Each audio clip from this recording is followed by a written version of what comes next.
Hello അസ്സലാമു അലൈക്കും. പുതിയൊരു വീഡിയോയിലേക്ക് എല്ലാവർക്കും സ്വാഗതം. അപ്പം ഞാൻ ഉണക്കമത്തി വെച്ചിട്ടുള്ള കറിയും കൊണ്ടാട്ടോ വന്നിരിക്കുന്നത്.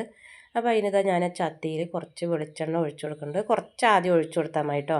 എന്നിട്ട് ഈ ഉള്ളി ഒന്ന് വഴണ്ട് വരാൻ മാത്രം എണ്ണ വെച്ച് കൊടുത്താൽ മതി. അപ്പോൾ ഞാനിതാ ചെറിയ ഉള്ളി കേട്ടോ അതിലേക്ക് എടുത്തിരിക്കുന്നത്. അങ്ങനെ തന്നെ കുറച്ച് പച്ചമുളക് അധികം എടുത്തിട്ടുണ്ട്. മൂക്കാത്ത പച്ചമുളക് കേട്ടോ അധികം 2-3 ഉള്ളൂ നല്ല മൂത്തത്.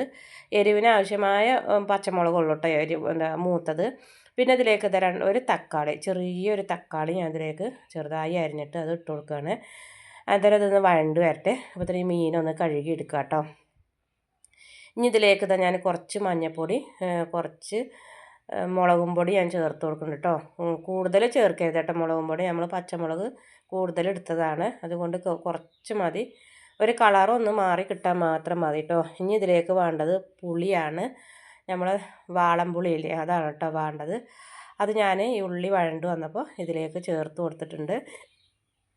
ഇനി ഇതാ നല്ലോണം അത് വറ്റി വരാനായിട്ടുണ്ട് കേട്ടോ. അപ്പോൾ ഞാൻ ഈ മത്തിമീൻ ഉണക്ക മത്തിമീനാണ് കേട്ടോ, അത് ഞാൻ ഇതിൽ ചേർത്ത് കൊടുക്കുന്നുണ്ട്.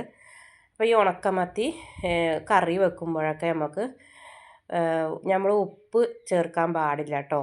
ഉപ്പ് ചേർത്ത് കഴിഞ്ഞാൽ എന്താണെന്ന് അറിയാം, ഇതൊരു 10 മിനിറ്റ് ഇരുന്ന് കഴിഞ്ഞാൽ ഇതിൽ ഉപ്പ്, ഈ മീനത്തെ ഉപ്പ് ഈ കറിക്ക് ഇറങ്ങി വരും കേട്ടോ.